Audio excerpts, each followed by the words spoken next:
Hey friends, welcome back to She's At It Again. And I wanted to share something with you today. This is not a food item, so we're not going to cook. We're just going to craft a little bit. And it's not really a craft, because when I think of crafts, I think of something to make for somebody just to sit around that really doesn't have a purpose. But this has a purpose to it.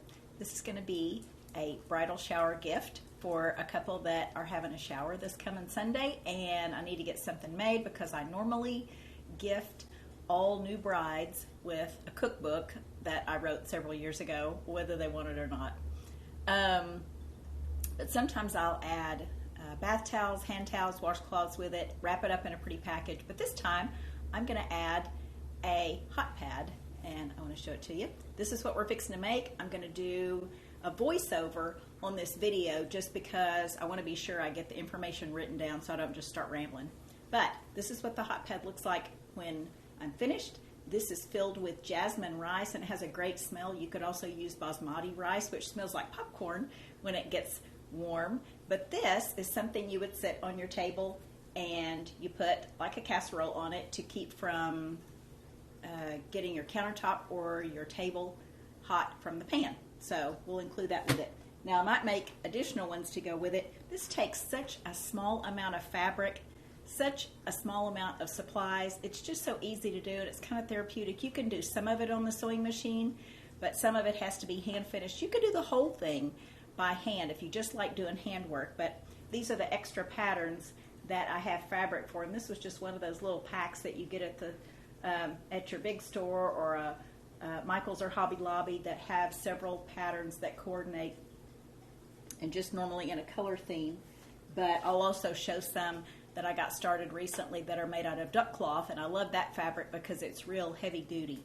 But let's go through this video again. I'll do a voiceover and kind of explain to you what I'm doing, but I wanted to share this with you because all the wedding showers that come up, and I'm just kind of at a loss of, you know, something original to give somebody, something made with my hands that tells people that I thought about you a long time while I was making this and you're worth it. That's what a handmade gift says to me. You were worth it.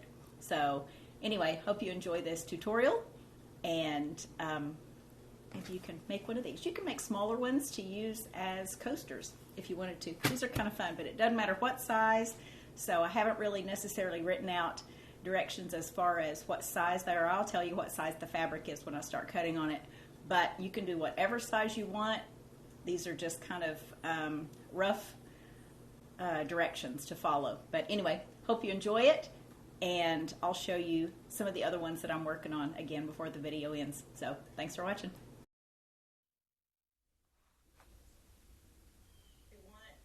These are just kind of rough directions to follow. But anyway, hope you enjoy it, and I'll show you some of the other ones that I'm working on again before the video ends. So thanks for watching.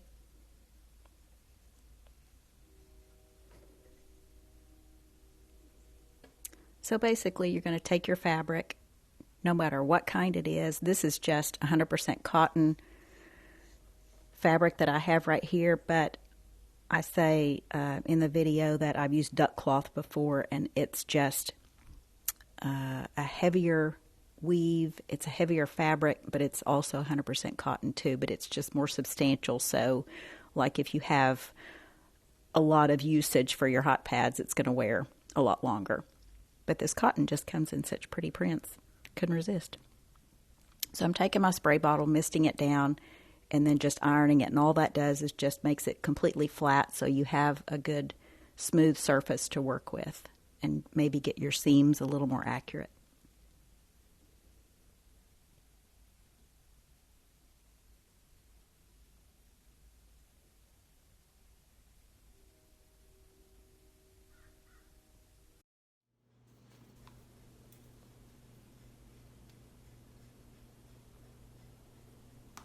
Depending on the size you want your hot pad, you're going to need to add a little bit extra on the edges. If you're wanting an exact measurement for a hot pad, you want to add extra for seam allowance, and also it's going to take up a lot because you're going to be filling this with rice. So you might start out with something that looks like it's 12 inches wide, but in reality it's only going to be 9 inches or, you know, closer to probably 10 or 11 by the time you get finished doing the edge seams and then filling it up. So just know that it's going to shrink a little bit compared to what you think you have. I started out with a 12-inch by 18-inch piece of fabric.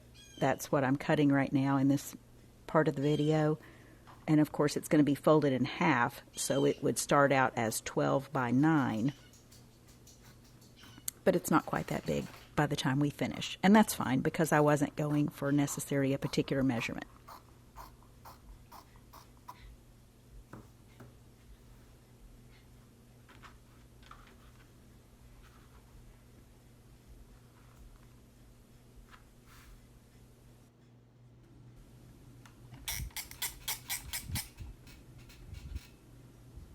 So we're back at the ironing board, and what I'm going to be doing here is pressing 1/4-inch folds on the top edge. The side that's toward me is where the fold is. The side closest to the camera is, of course, the raw edges. So I'm folding it down about 1/4 of an inch. I'm just eyeballing it, but you feel free to measure if you're not real good at eyeballing measurements. And then I'm going to fold this down twice because I don't want a raw edge anywhere next to the part that I'm going to be stitching by hand at the end.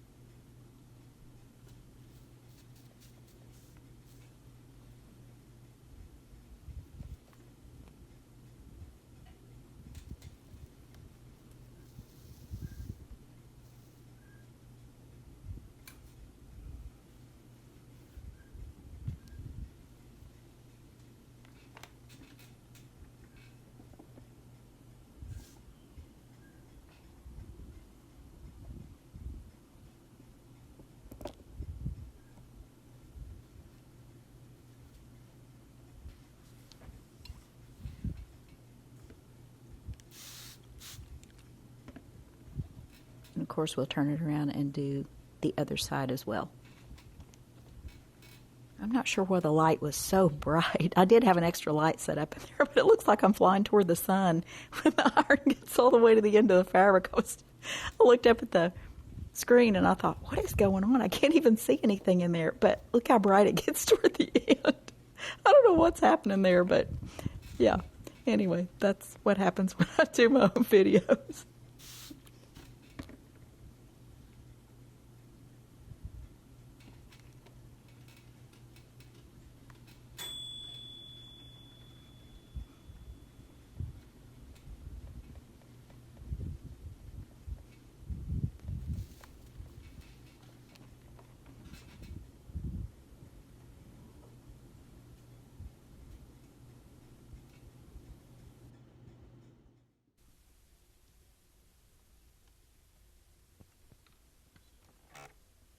So now we're going over to the machine, and it's probably about 1/4 of an inch seam. I'm just placing the printed sides together, of course. You can see my folds right there.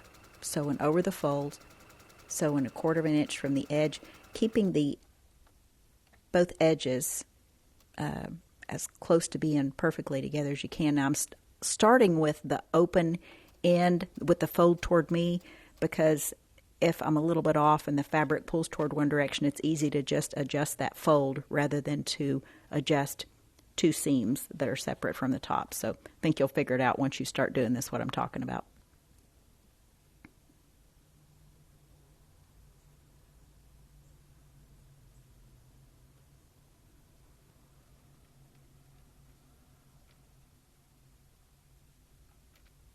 See, I'm starting with the top where the folds are.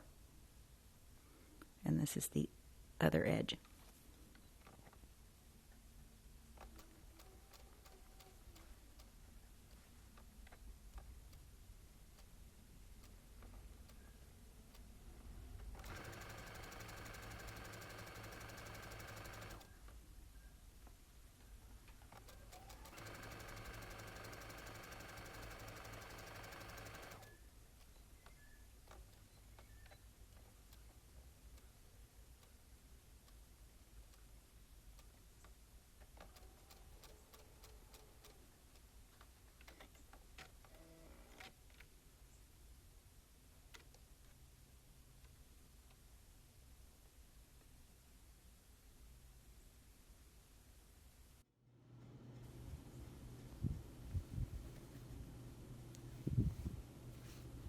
back over to the ironing board and turn your piece right side out.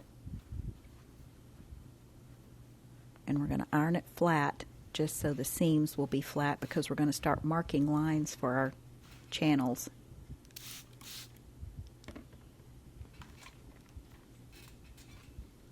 Give it a little spray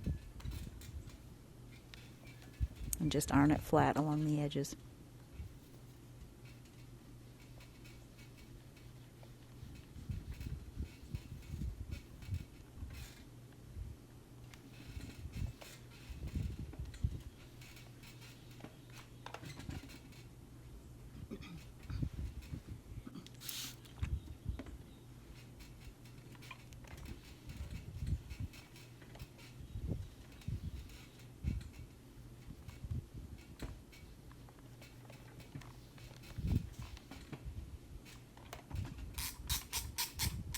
See, nice and flat.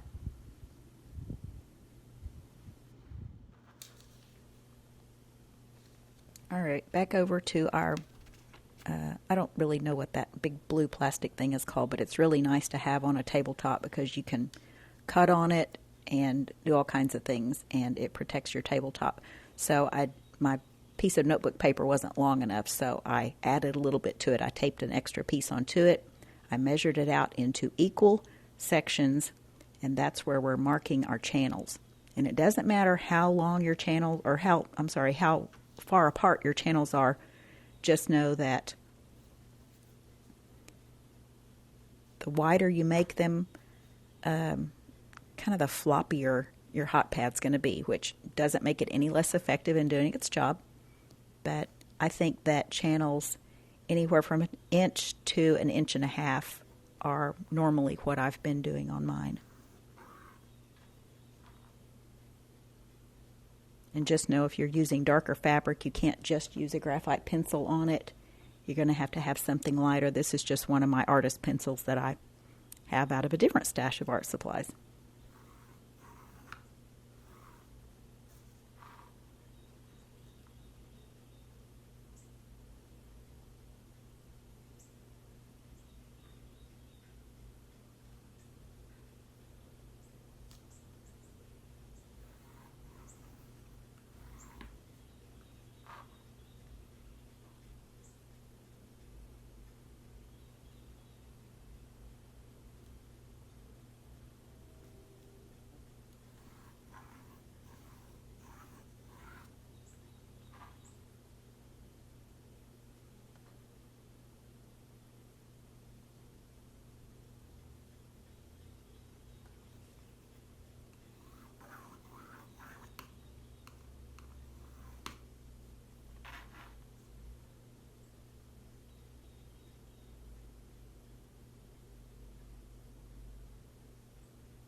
And that's what our channels look like.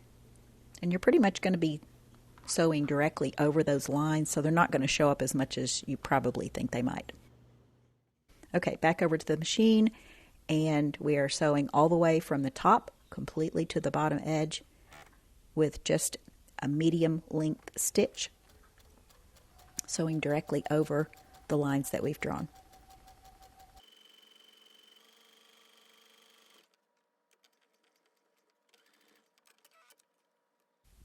And I'm trying to give you a good look at it, but what I didn't realize, it was just not very focused in right there. Some of the things you can see, but I apologize ahead of time for it being so blurry. I did not do that intentionally. I thought it was the part that was in focus.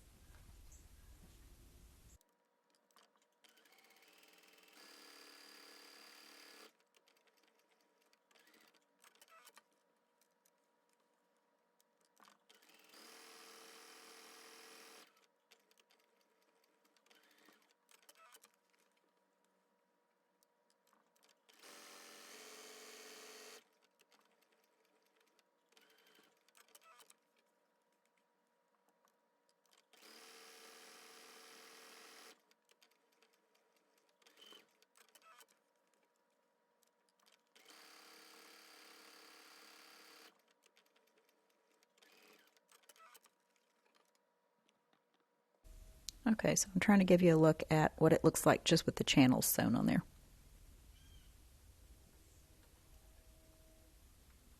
And I'm showing you this variety of other fabrics that came in this package, and they look so cute together, and I thought I might do some smaller ones out of this to go in the gift package, but I did not. I got sidetracked doing other things. So they do really come in cute patterns though. So we're going to open up the end of it and use a funnel, just whatever kind of funnel you have that will fit in that area. And sometimes when they're just the right size, I will take and measure out by tablespoon how many each channel will hold, so I'll kind of get them the same fullness. But what you want to do is fill it up almost to the top, but not quite to the top. You don't want it to be so rigid that it's not real flexible. So the less rice you have in there, the more flexible it's going to be. But I try to get it probably close to, I don't know, at least a half an inch to the top. Now sometimes you got to poke something down in the funnel if it's skinny, like this one that I used for this particular project. Get the rice flowing down in there. And there's Lacey in the background looking cute, having to walk by. She has to know what I'm doing at all times.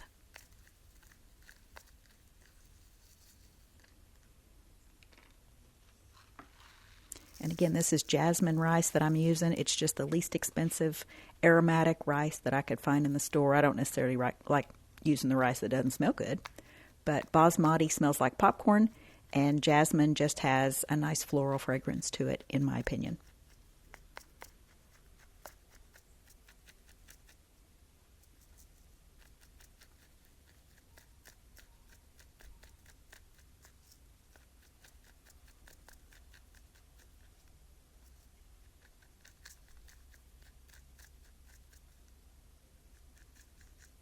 And what you're going to do with this step is fill one channel, sew the top of it with your blanket stitch, which I'm going to show in just a moment.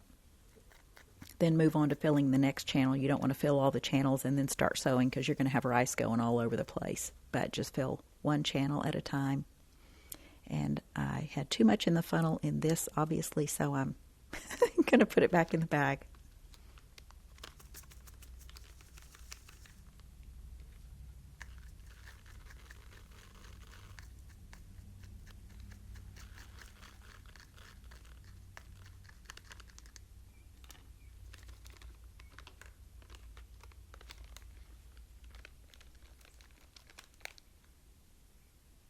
There's my binder clip that I use for the top of the rice package, just in case you don't know how to close your own rice package.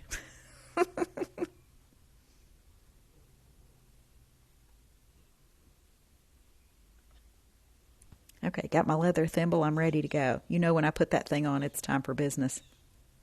So you're going to start out with a double thickness of thread, put a knot in the end of it, and always make sure your knot is on the inside of the project. You don't want it sticking out the edge. And we're just going to make tiny stitches, and we're going to use a blanket stitch. And what that means is you're going to run the needle through and then wrap the needle around so it makes a blanket stitch. And if you're not sure what a blanket stitch, all I can just say is Google blanket stitch, and I'm sure there's plenty of videos to show you how to do that. Unlike this not quite focused one of how I'm doing. I thought I was doing such a good job too. I'm not sure what I was thinking.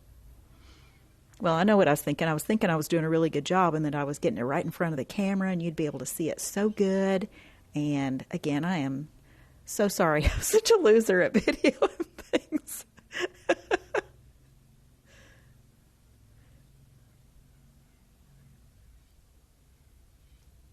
Now, of course, this length of thread did not last me the entire Hotpad. I had to end it, knot it, secure it, and then start another one.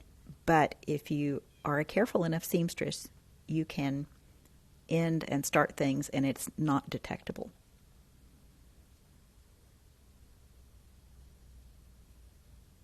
And when I say small stitches, I'm talking about like a 1/16 of an inch, possibly, apart from each other.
I think in this clip it shows just me finishing up toward the end of the project.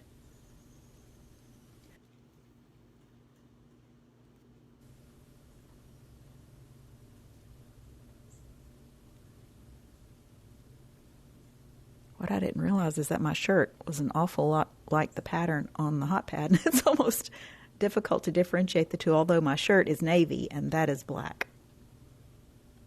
But I don't plan these things ahead of time.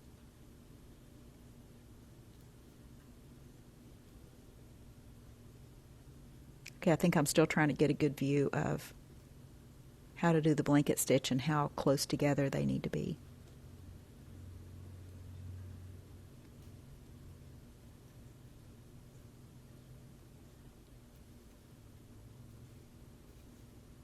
One of the reasons I love this project is that young beginner sewers can do this project, and it's so handy because even if they mess up, people are going to use these. They go to the person's house and it's like, hey, that's something I made for them. Okay, these are some of the ones that I've gotten started. I don't have them filled yet, and I just wanted you to see what variety of fabrics I have on here. Here's some that are smaller, sufficient for a small pad or a cup of coffee or something like that if you want to use just a trivet for something like that. Not necessarily wet, but something hot. And then some of the other ones I have there, this is just leftover fabric from where I made a set of draperies for the front door, actually. But such fun patterns and colors. I love these things.